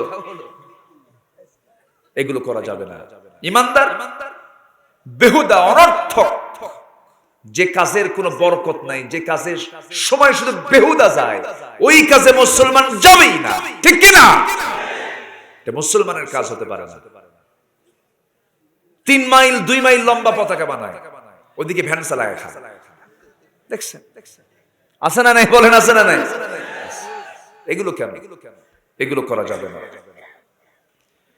যুবকদের, মুসলিম যুবকদের আদর্শ কে হবে? মুসলিম যুবকদের আদর্শ হবে খালিদ বিন ওয়ালিদ, আব্দুল্লাহ বিন রাওহা, উবাইদ ইবনুল জাররাহ, জাফর বিন আবু তালিব। আমার রাসূল হবেন যুবকদের মডেল। কিন্তু আজকে যুবকদের মাথার চুল থেকে শুরু করে নিয়া পরনের প্যান্ট পর্যন্ত যদি দেখা হয়, পোশাক আর মাথার চুলের কাটিং দেখে কি মনে হয় এরা উম্মতে মুহাম্মাদি? মাথার চুলের সাইজ নাই, দুই দিকের চামড়া, দুই দিকের চুলগুলো কেটে চামড়া বের করে, পিছনেও চুল নাই, সাইডেও চুল নাই, মাথার উপরে দক্ষিণ তালপট্টির দ্বীপ গোল করে রেখে দিছে বাটি। আছে না নাই? বাটিতে থুয়ে মাথার কাটিং দেয়, শার্ট পরে ছোট, প্যান্ট পরে এত নিচে। ইসলাম বলছে সতর ঢাকা ফরজ পুরুষের জন্য নাভির উপর থেকে হাঁটুর নিচ পর্যন্ত। এখনকার প্যান্ট গুলো নাভিতে পড়ে না, নাভির নিচে পড়ে, নাভির নিচে পড়ে, এত নিচে পড়ে সীমান্ত বর্ডার, যে কোনো মুহূর্তে গন্ডগোল লাগতে পারে। সীমান্ত বর্ডার প্যান্ট, এত ঢিল প্যান্ট পরে, এত নিচে পড়ে। ওই প্যান্ট নিয়ে যদি নামাজ পড়তে যায়, নামাজ হবে না? নামাজ হবে? নামাজ হবে না। যে পোশাকে নামাজ হয় না, যে পোশাকে সতর ঢাকে না, সেই পোশাক পরা হালাল না হারাম? সেই পোশাক পরা যাবে না। পোশাকটা পড়তে হলে পাজামার ফিতা লাগাতে হবে, পাজামার বেল্ট লাগাতে হবে, নাভির নিচে না নাভির উপরে? নাভির উপরে। কিন্তু আজকে এত নিচে পড়ে, বারবার এত ঢিল, আবার টান দিয়ে উপরে তোলে, আবার পড়ে যায়, আবার টান দিয়ে তোলে, মনে হয় খোকা বাচ্চা, বয়স 40 বছর। আছে না নাই? নামাজ পড়তেছে একদিন, আমি অনেকদিন আগে মসজিদে ঢুকছি, সুন্নতের নিয়ত করব আমি, ওযু বানিয়ে মসজিদে ঢুকি। কয় রাকাত নামাজ পড়তে হয়? বলেন কয় রাকাত? তাহিয়াতুল ওযু। রাসূল মসজিদে ঢুকি কোনো কথা না বলে, না বসে, আগে কয় রাকাত নামাজ পড়তেন? 2 রাকাত। সবাই পড়বেন, জোরে বলি ইনশাআল্লাহ। ফরজ নামাজ না পড়লেও চলবে নাকি এরকম কিছু নাকি? আবার আমি নামাজ পড়বো, এমন সময় দেখি এক যুবক নামাজ পড়তেছে, নফল নামাজ, সুন্নত নামাজ পড়তেছে। আমি ওর পোশাক দেখে ভাবলাম নামাজ একটু পরে পরে, আজকে দেখি নামাজটা দেখি কেমনে পড়ে। শার্টও ছোট, প্যান্টও ছোট। রুকুতে যখন গেছে, রুকুর ঠেলায় দেখে শার্ট উপরে, প্যান্ট নিচে, মাঝখানে নাই। তো ভাবলাম এই তো রুকু, সেজদায় যে কি হবে আল্লাহ জানে। সেজদায় যখন গেছে, সেজদার ঠেলায় প্যান্ট খুলে আন্ডার প্যান্ট বের হইছে। আছে না? এই আছে না নাই? এই হলো প্যান্ট, এই হলো পোশাক। সব ইউরোপ আমেরিকা থেকে এগুলো আমদানি হয়েছে। যখন বলা হয় ছেলে তুমি যে মাথার চুলের কাটিং দিয়েছো এটা কোথায় পেয়েছো? হুজুর মেসি। তুমি কি নেইমার? তুমি কি কুত্তা? আছে না নাই? এগুলো কেন? সব কিছু ছেড়ে দাও। ইউরোপের কাছে আমাদের শেখার কিছু নাই। ইউরোপ হলো পাক্কা বিশ্ব চ্যাম্পিয়ন চোর, ঠিক কিনা? আমার দেশ শাসন করেছে ব্রিটিশরা কত বছর? ওরা কি শাসন করতে এসেছিল না ব্যবসা করতে আসছিল? ব্যবসায়ী কি শাসক হয়? আস্তে কয়, ব্যবসায়ী কি শাসক হয়? তারা এসেই বলেছিল আমরা টমাটের সঙ্গে কিছু ব্যবসা করিতে চাই। করিতে 200 বছর সব চুষে তারা তাদের সভ্যতা গড়েছে। তারা আমার দেশের আমার আপনার সম্পদ টাকা পয়সা নিয়ে চুষে খেয়ে তারা সভ্যতা গড়েছে। ওরা পাক্কা চোর, পাক্কা চোর, পাক্কা চোর, ঠিক কিনা? ওরা আমাদের কি দেবে? আমেরিকা যেখানে প্রতি সেকেন্ডে মানুষ খুন হয়, যেখানে প্রতি 100 জনের 20 জন মানসিক রোগী, শান্তি নাই। যে দেশের পার্লামেন্টে সমকামিতার আইন পাশ হয়, পুরুষ পুরুষে বিয়া, নারী নারী বিয়া, যাদের পার্লামেন্টে স্বীকৃত, ওই সমস্ত কুকুরের চোর জঘন্য লোকের কাছে আমাদের শেখার কিছুই নাই। আমরা শিখব রাসূলুল্লাহর জীবন থেকে। জোরে বলি ইনশাআল্লাহ, জোরে বলি ইনশাআল্লাহ। আমাদের কে আছেন? আল্লাহ ছাড়া মাবুদ নাই, রাসূল ছাড়া নেতা নাই, ঠিক কি না? আমার মাবুদ কে? আমার নেতা কে? মুহাম্মদ সাল্লাল্লাহু। আমার নেতা একজন। এই নেতার ভিতরে যারা এই অংশীদার ঢুকায় দেবে, এই নেতার ভিতরে যারা আরেকজন নেতাকে ঢুকাবে, সেখানেই ফিতনা সৃষ্টি হয়ে যাবে। আমার নেতা হচ্ছেন মুহাম্মদ সাল্লাল্লাহু। কষ্ট হচ্ছে? কথা বলি। কি দেশ যে দেশ আল্লাহু আকবার বললেও সন্দেহ করে? নারে তাকবীরের স্লোগান নাকি জঙ্গির স্লোগান? যেরকম নাউযুবিল্লাহ। অথচ স্বাধীনতার স্থপতি শেখ মুজিবুর রহমানের সেই ঐতিহাসিক ভাষণের শেষ স্লোগান ছিল নারে তাকবীর আল্লাহু আকবার। ওরা ইতিহাস জানে না তো।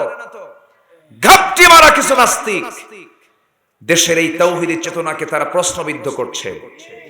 যারা বলে নারে তাকবীরের স্লোগান চলবে না, ওদের জানাজাও চলবে না, ঠিক কিনা? যেহেতু জানাজায় তাকবীর লাগে, ওরা যেহেতু তাকবীরের বিরুদ্ধে কথা বলেছে, ওদের জানাজা না দিয়া কুত্তা বিড়ালের মতো বিদায় করা দরকার মুসলমান। এই সমস্ত অন্যায়ের মোকাবেলা করতে রাজি আছেন কারা কারা? হাত উঁচু করে দেখা।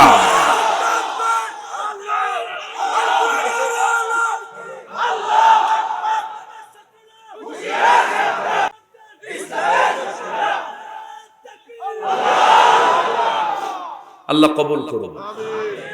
আরো জোরে আমিন, আরো জোরে আমিন। আমার হৃদয়ের থাকতে হবে কার নাম? আসতে বলবেন না, কার নাম? আল্লাহ আছেন না নাই? কোথায় আছেন? এই কলবে কই? আবার থামেন। আমার আল্লাহ আছেন কোথায়? এই দিকেও না, এই দিকেও না, এই দিকেও না। আছেন কোথায়? ওই পাড়া? হ্যাঁ, ওই পাড়া।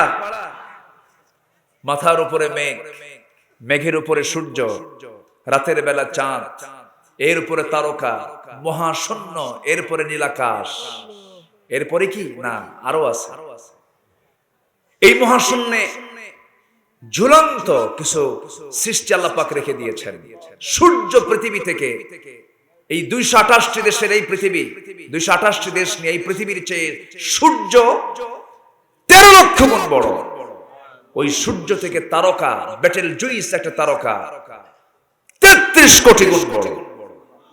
ছোটবেলায় ওয়াজ শুনতাম যখন, হুজুরে বলতেন সর্বনিম্ন জান্নাত হবে 10টা পৃথিবীর মতো একটা জান্নাত একটা বান্দার জন্য। ভাবতাম মনে মনে এত জায়গা কই? বুঝেন নাই? চিন্তা করতাম। পরে তখন দেখতেছি মহাশূন্য, এত জায়গা, আল্লাহু আকবার বলেন। একটা তারকা বেটেল জুইস সূর্যের চেয়েও 33 কোটি গুণ বড়। এরকম তারকা সুপার কি বলে সুপারনোভা, আড্রা, সবচেয়ে নিকটবর্তী নক্ষত্র হলো প্রক্সিমা সেন্টারাই। এই সমস্ত তারকাগুলো আরো কোটি কোটি মিলে আল্লাহ তাআলা এক একটা গ্যালাক্সির মধ্যে ঢুকায় দিয়েছেন। এক একটা গ্যালাক্সি মহাশূন্যে নেই, কোটি কোটি গ্যালাক্সি মহাশূন্যে আল্লাহ পাক ঝোলায় রেখেছেন। জোরে বলে সুবহানাল্লাহ। এখন কি আমাদের মাথার আছে? কোন মাথা আছে? মাথা শেষ, আর হিসাব মিলতেছে না। বিশাল মহাশূন্য। এখন চাঁদের দেশে নীল আর্মস্ট্রং গিয়েছিলেন 70 দশকে। এই 21 শতকে এসে যদি কেউ চিন্তা করে যে আমি একটু নক্ষত্রের দেশে যাব, নক্ষত্রের দেশে যেতে হলে বর্তমান দুনিয়ার সবচাইতে দ্রুতগামী যানবাহন হলো অ্যাপোলো 11। অ্যাপোলো 11 এর গতি হলো প্রতি ঘন্টায় 39,000 কিলোমিটার। এই যানবাহনে চড়ে যদি আপনি প্রক্সিমা সেন্টারাই নামক সেই নক্ষত্রের দেশে যদি যেতে চান, তাহলে সময় লাগবে হলো 1,15,000 বছর মাত্র। কারা কারা যাবেন হাত তোলেন। বাঁচবো কয়দিন? 60। আচ্ছা, লাগবে হলো 1,15,000 বছর। ঘন্টার গতি হলো 39,000 কিলোমিটার। এখন বলেন, আকাশ পাইছি? আকাশ পাইছি কেবল নক্ষত্র, তাও কাছের নক্ষত্র। আকাশ আরো কত দূর? সে আকাশের উপরে আছে আবার বিশাল বড় মহাশূন্য, এরপরে আছে দ্বিতীয় আকাশ, এরপরে মহাশূন্য, এরপরে তৃতীয় আকাশ। এই বিশাল মহাশূন্য পেরিয়ে ষষ্ঠ আকাশ, সপ্তম আকাশ। প্রথম আকাশের চাইতে দ্বিতীয় আকাশটা এত বড়, যদি কোনো ব্যক্তি সাহারার মধ্যে ঢুকে হাতের ভিতরে থেকে আংটিটা খুলে যদি সাহারার মধ্যে, মরু সাহারার মধ্যে যদি ফেলে দেয়, মরু সাহারার তুলনায় আংটি যেমন ছোট, দ্বিতীয় আকাশের তুলনায় প্রথম আকাশ তেমনই ছোট। জোরে বলে সুবহানাল্লাহ। এই 7টা আসমানের উপরে হলো আমার আল্লাহ তাআলার আরশ আজিম। আল্লাহ বলছেন, বান্দারে এই আরশ আজিমের আশেপাশে তুই যদি 3টা কাজ করিস, সিদ্দিক খেতাব আমি তোকে দিয়া আমার আশেপাশের মেহমান তোকে বানায়া দেব। সুবহানাল্লাহ। জোরে বলে সুবহানাল্লাহ। কোন বিমানে চড়ে যাবেন বলেন? দুনিয়ার কোন বিমান ওই জায়গায় পৌঁছায় দেবে না। বিমান চড়তে হবে আমাকে এমন বিমান যে বিমানে স্পেশাল থাকবে, ইমানদারদের জন্য স্পেশাল ফ্লাইট হবে। কে দিবেন সেই ফ্লাইটটা? সেই ফ্লাইট আল্লাহ তাআলা দিয়ে দিবেন। সেই ফ্লাইট আমরা চড়বো। রাসূল যেমন দুনিয়াতে থেকে তিনি জান্নাত জাহান্নাম দেখে এসেছেন, আরশ আজিমের মেহমান হয়েছেন, এই জন্য আমরা সেই ফ্লাইটে চড়ে আমরা আরশ আজিমের মেহমান হয়ে আরশ আজিমের পাশে আল্লাহ তাআলা জান্নাত রেখে দিয়েছেন।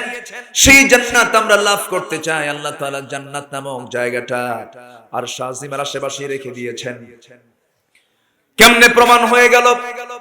এই পৃথিবীতে একজন নারী জান্নাতের জন্য আল্লাহর কাছে দোয়া করেছেন, যার স্বামী ছিল একজন জঘন্য মানুষ, যার স্বামীর হাতে, যিনি স্বামীর হাতে শাহাদাত বরণ করেছিলেন, রাজরানীর মর্যাদাকে প্রত্যাখ্যান করে দুনিয়ার সমস্ত সোশ্যাল স্ট্যাটাসকে মাইনাস করে দিয়া, সব কিছুকে বিসর্জন দিয়া, নেতৃত্বের পদগুলোকে বাদ দিয়া আল্লাহকে সন্তুষ্ট করার জন্য শহীদ হয়ে দুনিয়া থেকে বিদায় নিয়েছেন। সেই নারীর নাম কি বলেন?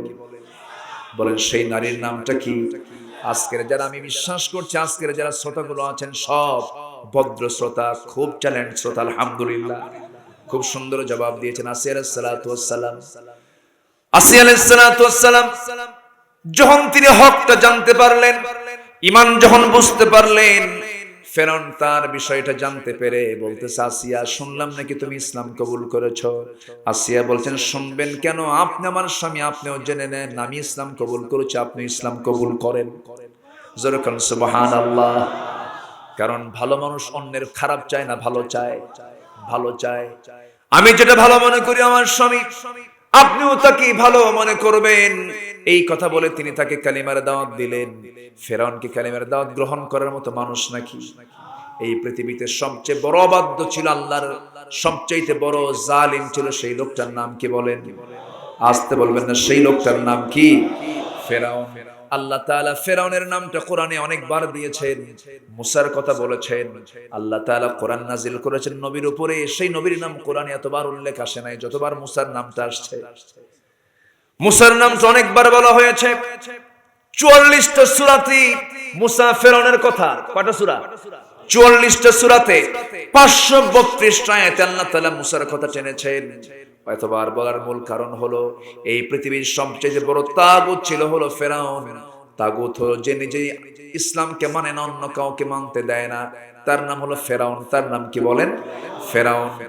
এই জন্যই ফেরাউন কি স্পষ্ট করার জন্য, এই ফেরাউন কি তার তাগুতি শক্তি কি পরিচয় করে দেওয়ার জন্য আল্লাহ তাআলা ফেরাউনকে টেনেছেন সাথে, তাকে প্রতিহত করেছেন কোন পয়গম্বর? বলেন কোন পয়গম্বর? বলেন মুসাকে টেনেছেন যেন পৃথিবীর সমস্ত লোকগুলো এই অবস্থা থেকে, এই দুইজনের দুই অবস্থান থেকে যেন শিক্ষা নিতে পারে। ফেরাউনের দল ছেড়ে দিয়ে যেন বান্দা যেন মুসার দল করতে পারে। এই জন্য ইতিহাসগুলো টানা হয়েছে। আসিয়া আলাইহিস সালাতু ওয়াস সালাম মুসার দাওয়াতে উদ্বুদ্ধ হয়ে কালিমা পড়ে নিলেন। ফেরাউন বলে ফেলল, আসিয়া তোমাকে এত সম্মান দিয়ে দিলাম, রাজরানীর মর্যাদা দিয়ে দিলাম, বইয়ের দাম রাজার চাইতে কোনো অংশ কম নাকি? আসতে বলে চেয়ারম্যানের দাম বেশি না চেয়ারম্যানের বইয়ের দাম বেশি? হ্যাঁ আসতে কয় চেয়ারম্যান আসছে নাকি? দেখেন জি না, আপনাকে বলিনি কিন্তু। শোনেন কেন বললাম, এখানে কেউ কি বলতে পারবেন, কেউ বলবেন যে আমি বইয়ের কথা শুনি না? কেউ কি বলতে পারবেন বইয়ের কথা শুনে না এমন কোন লোক আছে? আরে আমিও তো শুনি, আসতে কোন কেন? কোন উপায় আছে নাকি? আপনি যত বড় হুজুর হন না কেন, বইয়ের সামনে বসবেন, বলবে তুমি কত নম্বর হুজুর আমার জানা আছে, বসো তুমি। ঠিক আছে না? এটাই বাস্তব। বইয়ের কথা সবাই শোনে, বইয়ের কথা না শুনলে তো উপায় নাই।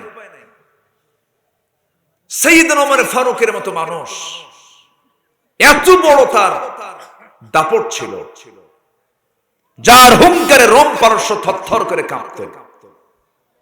এক বেচারি এসে বিচার চাইতে আসছে, তার বইয়ের সঙ্গে পারিবারিক গন্ডগোল, বইয়ের সঙ্গে স্বামীর গন্ডগোল, এটি মেটানোর জন্য ওমরের দরবারে আসছে। বাড়িতে এসে বাইরের ঘরে বসে আছে, কাচারি ঘর, বাহিরের ঘর, ভিতরে ওমর ফারুকের সঙ্গে তার স্ত্রীর চরম বাকবিতণ্ডা চলতেছে। স্বামী স্ত্রীর এই কথাগুলো শুনে এই বিচার প্রার্থী লোকটা ভাবলো, বিচার চাইতে আসলাম যার দরবারে, কি এই বাড়িতে সমস্যা, ইনি কি বিচার করবে? থুয়ে চলে যাচ্ছে না, হতাশ। ওমর ফারুক বাইরে বের হয়ে বলছেন, এই আগন্তুক, তুমি কেন আসলে, কেন যাচ্ছ? কিছুই তো আমাকে বললে না, ব্যাপারটা কি বলো? কি দেখুন, আসছিলাম যে সমস্যা নিয়ে, সেই সমস্যা আপনার ঘরেই ঢুকছে। কি হয়েছে? আমি এসে দেখি আপনার স্ত্রীর সঙ্গে আপনার চরম বাকবিতণ্ডা চলছে, ঝগড়া চলছে। আমার বাড়িতে এই ঝগড়াটা প্রায় হয়, তাহলে আপনি মিটাবেন কেমন? আপনি তো নিজেই সমস্যা। ওমর ফারুক মুস্কি হাসি মেরে বলতেছে, আচ্ছা তুমি যদি ওমরের নাম শোনো তোমার কাছে কেমন মনে হয়? কি ভয়ঙ্কর। আমি ওমর, আমার হুঙ্কারে বাতিল শক্তি থরথর করে কাঁপে। তৎকালীন দুনিয়ার সবচেয়ে বড় পরাশক্তি ছিলেন ওমর, যার সামনে শয়তান পর্যন্ত আসে না। সেই ওমর তার বউয়ের সামনে দাঁড়ায় থাকলো, তার বউ ওমরকে এত কিছু বললো, ওমর কিছু বলছে না, তুমিও কিছু বললো না, যাও। সুবহানাল্লাহ বলবেন? যাও। এজন্য হ্যাঁ, আচ্ছা ওরা মনে রেকর্ড করছিল। হ্যাঁ বসো বসো, তুমি বসো, তোমার আবার পিছন থেকে মারবে লাথি, তুমি একটু চিন্তা করো। মানুষ তো আবেগে থাকে। বসে, কাউকে কোনো প্রবলেম আমরা না করি তো আমি কি দোয়া করে দেব নাকি? আলোচনা চালাবো। সূরা হুজরাতের মধ্যে কয়টা হুকুম আছে? একটাও কি কইছি? ওয়াজ তো পড়ে আছে। খুব ভুল হয়ে গেছে, আমাকে যদি একটু আগে ভাগে উঠায় দেওয়া হতো, তাই না? কষ্ট পাচ্ছেন না তো আপনারা? বলি আলহামদুলিল্লাহ। একটা লোক নড়বেন না, আমি বিশ্বাস করি সবাই থাকবেন। থাকেন, আমি শর্ট করে হলেও আমি শেষ করার চেষ্টা করব, বলি ইনশাআল্লাহ। আসিয়া আলাইহিস সালাতু ওয়াস সালাম স্বামীকে বললেন, স্বামী আমার, আমি আপনাকে সম্মান করি, শ্রদ্ধা করি, কিন্তু ঈমান এনেছি, ঈমান ছাড়বো না। জোরে বলি সুবহানাল্লাহ। তাহলে আসিয়ার দাম কি ওই রাষ্ট্রে কম ছিল? বলেন, ফেরাউনের স্ত্রী হওয়া মানে কি? রাজ দরবারের সকল ফ্যাসিলিটি আসিয়া পেয়েছেন। এত সম্মানজনক পদ থাকার পরেও সবকিছু কি ঠুনকো মনে করে, মাইনাস মনে করে আসিয়া আলাইহিস সালাতু ওয়াস সালাম শেষে বললেন, আমার স্বামী, আপনি আমাকে কি করবেন জানি না, তবে আমি সিদ্ধান্ত নিয়েছি জীবন দিতে, হাসি মুখে জীবন দিতে রাজি আছি, কিন্তু ঈমান থেকে এক চুল পরিমাণ আমি নড়ব না। ফেরাউন বলল, আসিয়া, আমি তোমাকে শেষ করে ফেলবো। শেষ করেন। মন্ত্রী পরিষদ ডাকলো, হামান বলে দিল, ফেরাউন, তোমার পরিবার থেকে প্রতিবাদ শুরু হয়ে গেছে, প্রথমে পরিবারকে শেষ করতে হবে। চূড়ান্ত সিদ্ধান্ত হলো, জাল্লাদকে ডেকে আনা হলো, হাত পা বাঁধা হলো, সর্বশেষ বলো হলো, আসিয়া এখনো সময় আছে, কি করবে বলো। আসিয়া বলছেন, স্বামী আমার, সম্মান দিয়ে আমি আপনাকে বলছি, একটা কথা জেনে রাখবেন, আমার প্রতি অত্যাচারের পরিমাণ যত বাড়বে, আমার ঈমানটা তত বেশি মজবুত হয়ে যাবে। তাফসীর ইবনে কাসির সহ অধিকাংশ তাফসীর এসেছে, আসিয়া আলাইহিস সালাতু ওয়াস সালামকে হাত পা বাঁধা হলো, সর্বশেষ তাকে আলটিমেটাম দেওয়া হলো, কোনো কাজ হলো না। জল্লাদ করলো কি, তার একটা ডান হাত কেটে ফেলে দিয়েছে। বলা হচ্ছে, আসিয়া এখনো হাত ছাড়া মানুষ বাঁচে, কি করবে বলো। চুপ মেরে আছেন। বাম হাত কাটা হলো, তিনি আল্লাহর জিকির করছেন। জোরে বলেন সুবহানাল্লাহ। শুধু শোনা নয়, যারা আমার কথাগুলো শুনতেছেন, কল্পনার জগতে চলে যান, একটু ভাবেন, একটু চিন্তা করে দেখেন, তারা জান্নাত লাভের জন্য কি চেষ্টা করেছেন। স্বামী ছাড়লেন, সংসার ছাড়লেন, দুনিয়ার নাজ নিয়ামত, দুনিয়ার সমস্ত সম্মান সম্ভ্রম সব ছেড়ে দিলেন। এবার বলা হলো, আসিয়া, দুটো হাত ছাড়াও মানুষ বাঁচে, কি করবে বলো। আসিয়া বলছেন, আমি আমার নাকের মধ্যে জান্নাতের ঘ্রাণ পেতেছি। আসিয়া আলাইহিস সালাতু ওয়াস সালাম মারা যাবেন, শহীদ হয়ে যাবেন। জাল্লাদ চলে এলো করাত নিয়া, জীবন্ত মানুষের মাথায় করাতটা লেগে দেওয়া হলো, করাত দিয়ে চিটতেছে, মাথা থেকে শুরু করেছে। এমন সময় কিতাব এসেছে, সরাসরি কোরআন বলতেছে, সেই সময় তিনি একটা দোয়া করেছেন, সেই দোয়াটা যদি তারও কিতাব ছিল তাওরাত কিতাব, কিন্তু তার দোয়াটা স্থান পেয়েছে কোরআনে কারীমের ভিতরে। তিনি দোয়া করছেন, কি সুন্দর করে দেখেন, এত সুন্দর শ্রেষ্ঠ দোয়া পৃথিবীর কোনো মানুষ করতে পারে নাই। এমন সুন্দর করে দোয়া করছেন, আকাশের দিকে তাকায়া, রব্বি বিনিলি ইনদাকা বাইতান ফিল জান্নাতি ওয়া নাজ্জিনি মিন ফিরআউনা ওয়া আমালিহি। আয় আল্লাহ তাআলা, তুমি আমার জন্য বানিয়ে দেবে একটা ঘর তোমার কাছে জান্নাতের মধ্যে, তোমার কাছে। ও আল্লাহ, তোমার কাছেই যেন ঘরটা হয়। 10টা ঘর নয়, 3টা ঘর নয়, 5টা ঘর নয়, মাত্র একটা ঘর দিবা, কিন্তু সেই ঘরটা হতে হবে কার ঘরের সাথে? আল্লাহর ঘরের সাথে। ইনদাকা বাইতান ফিল জান্নাহ। কি সুন্দর দোয়া করলেন, আল্লাহ তোমার ঘরের সঙ্গে যেন আমার ঘরটা হয়, আমি খুব আনন্দ পাবো। আমরা ঘর পেতে চাই কার ঘরের সাথে? আসতে বলবেন না, কার ঘরের সাথে? আল্লাহ এই দোয়া কোরআনে এই জন্য দিয়েছেন, তিনি বলতে চাচ্ছেন, এটাই ও দুনিয়ার মুসলমানেরা, তোমরা আসিয়ার মতো দোয়া করে আমার ঘরের সঙ্গে তোমরা জান্নাতটা নিয়ে নাও। জোরে বলেন সুবহানাল্লাহ। সেই জান্নাত পাওয়ার জন্য 1 নম্বর পুঁজি হলো ঈমান টানতে হবে। নাম্বার 2 হলো ঈমান তো এনেছি, ওয়ালাম ইয়ারতাবু, সন্দেহ করা যাবে না। সন্দেহ থাকবে না তখন যখন কোরআনটা আমরা সুন্দর করে বুঝতে পারবো। আলিফ লাম মিম থেকে শুরু করে নিয়া মিনাল জিন্নাতি ওয়ান নাস পর্যন্ত সবার জানার দরকার আছে না নাই? আসতে বলবেন না, আছে না নাই? সবাই জানার চেষ্টা করব, জোরে বলি ইনশাআল্লাহ। হয়তো অনেক বুড়ো মানুষ বলতেছেন, হুজুর বয়স তো 60 বছর হয়ে গেছে, জানবো কেমনে? আমার নবীর বুড়া সাহাবী ছিল কি ছিল না? জানার কোনো বয়স নাই। বুড়ো চাচা বলে বাবা মুখে আসে না, কেমনে শিখবো কেমনে বলবো। কিন্তু বুড়ো চাচাকে যখন বলা হয় চাচা বাগাটের মূল বাস স্ট্যান্ডের সাথে রাস্তার সাথে হাইওয়ের পাশে 10 শতক একটা জায়গা আছে, ওই জায়গাটার দাগ নাম্বার কত কে 93। কথা বোঝেন নাই? ওই জমির দাগ নাম্বার জানেন?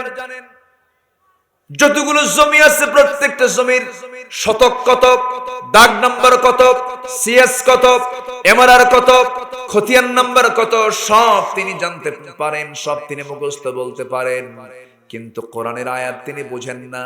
কিন্তু আমি আপনি আল্লাহর পাশাপাশি যে জান্নাত আমরা নেব, সেই জান্নাতেরও দাগ নাম্বার আছে না নাই? আসতে বলবেন না আছে না নাই?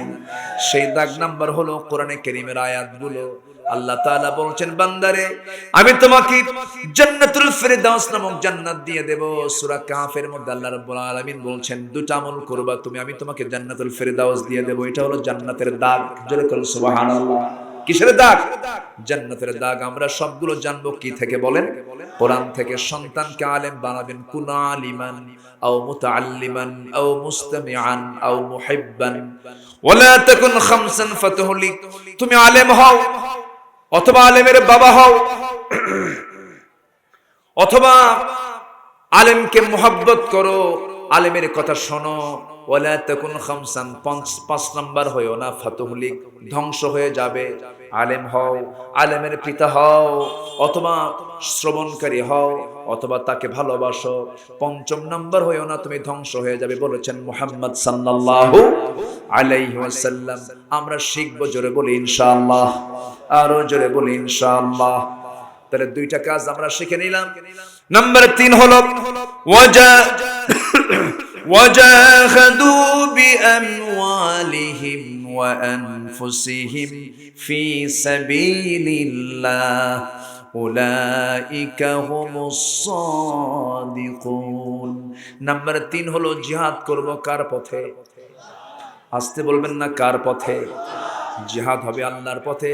শুধু আল্লাহর পথে জিহাদ করলে হবে না, দুইটা জিনিস লাগবে, মাল লাগবে, জান লাগবে। জান লাগবে, মাল লাগবে, দুইটা জিনিস দিয়ে জিহাদ করবে। আমি আল্লাহ বলে দিলাম তোমারই হলো সত্যবাদী, আমি তোমাকে সার্টিফিকেট দিয়ে দিলাম। জোরে কোন সুবহানাল্লাহ। 5 ওয়াক্ত নামাজ পড়বেন কারা? হাত তুলে দেখান। জোরে বলি ইয়া আল্লাহ, আরো জোরে বলি ইয়া আল্লাহ। ইয়া রহমান, আমাদেরকে 5 ওয়াক্ত সালাত আদায় করার তৌফিক তুমি আল্লাহ দিয়ে দাও। জোরে বলি আমিন, আরো জোরে আমিন। হাত নামান। নামাজ না পড়লে ক্ষতি 5টা হবে। কয়টা ক্ষতি হবে? 5টা ক্ষতি। কবরে আযাব হবে না, কবরে প্রশ্ন হবে না। কয় শ্রেণী বলেন? কয় শ্রেণী বলেছি? কয়টা? আরো আছে কয়টা? 4টা। শুনবেন না? সবই তো শুনবেন, কিন্তু ওয়াজ তো বহু সময় তো চলে গেল। তাও কোনো আপত্তি নাই, বলি আলহামদুলিল্লাহ। এত সুন্দর মানুষ, একটা লোকের কোনো নড়াচড়া নাই। যে যেখানে আছেন পিন পতন নীরব হয়ে সব শুনছেন। এটা কোরআনে কারীমের একটা সৌন্দর্য, বলি আলহামদুলিল্লাহ। নামাজ না পড়লে পরে 5টা ক্ষতি। নাম্বার 1 হলো কোনো কাজে বরকত পাবেন না। নামাজ না পড়লে কোনো কাজে বরকত থাকবে না, বাড়িতে বরকত থাকবে না। বউ লাইন মারবে অন্যজনের সাথে, সন্তান বাবা নিয়ে বসে থাকবে, ইয়া বানিয়ে বসে থাকবে, মেয়েটা রাস্তায় পড়ে থাকবে, শূন্যতা বিরাজ করবেন, আপনি শান্তি পাবেন না। নাম্বার 2 হলো চেহারার সৌন্দর্য নষ্ট হয়ে যাবে।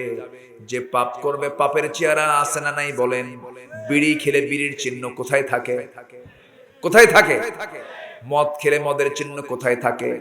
চোখে থাকে। পাপ করবেন, পাপ আপনাকে ঘেরাও করে ফেলবে। এই জন্য চেহারার সৌন্দর্য নষ্ট হয়ে যাবে।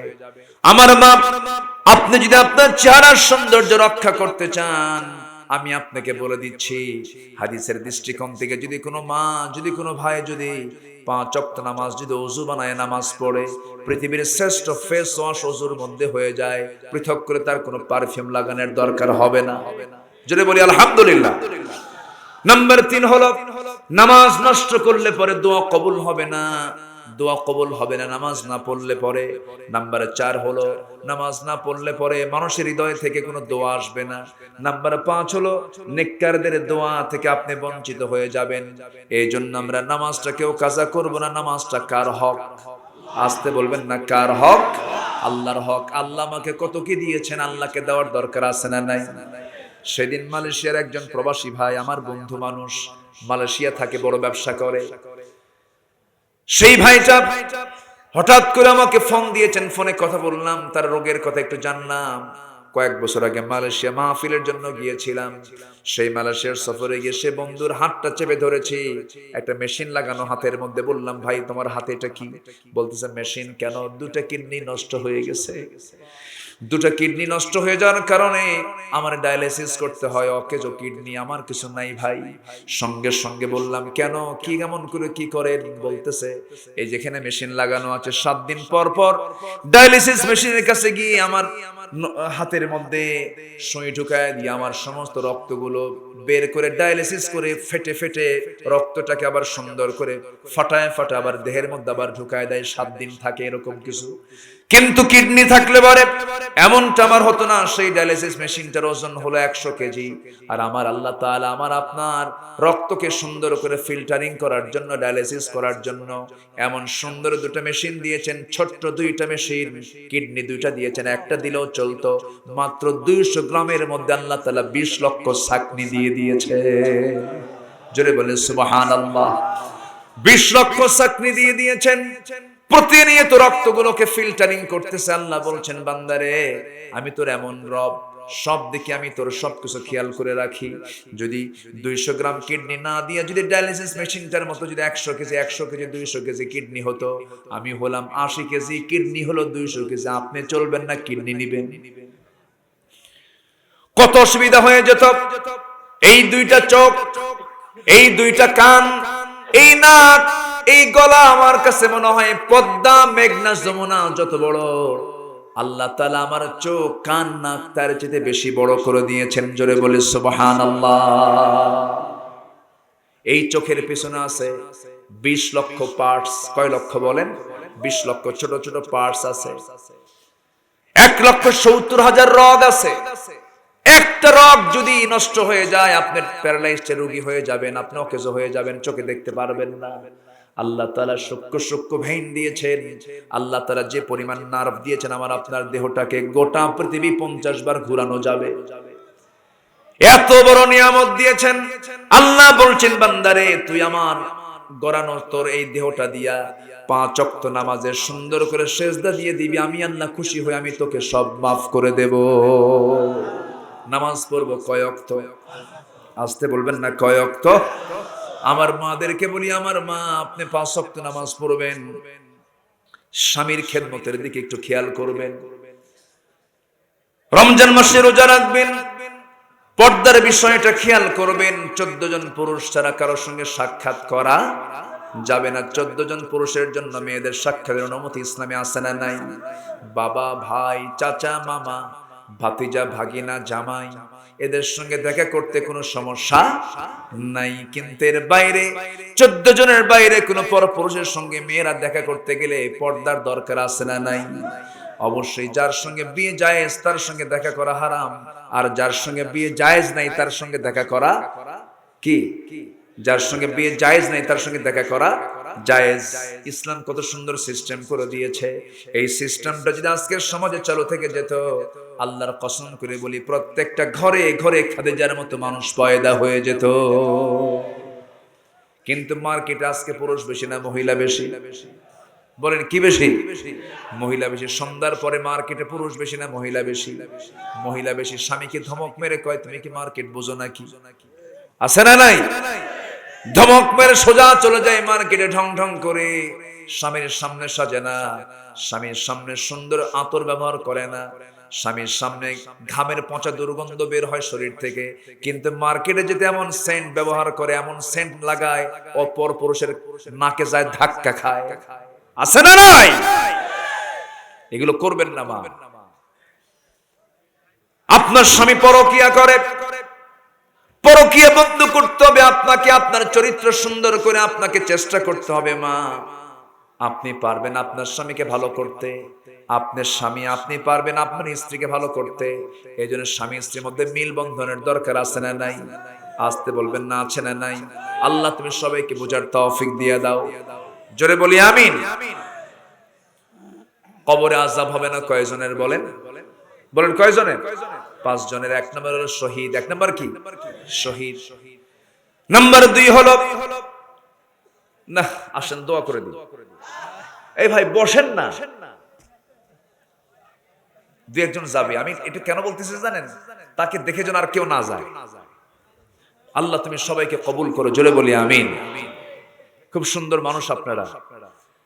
তাহলে সিদ্দিক খেতাব পাবো কয়টা কাজে? বলেন কয়টা কাজে? 3টা কাজ। 1 নম্বর ঈমান আনবো কার উপরে? নাম্বার 2 হলো সন্দেহ করা যাবে না, সন্দেহ মুক্ত ঈমান আনতে হবে। নাম্বার 3 হলো জিহাদ করব কার পথে? আসতে বলবেন না, জিহাদ করব কার পথে? আল্লাহর পথে। তাহলে আল্লাহ বলছেন এই 3টা কাজ করবে, আমি তোমাকে সিদ্দিক খেতাবে ধন্য করব। জোরে বলি সুবহানাল্লাহ। আচ্ছা, ফজর পড়বেন সবাই?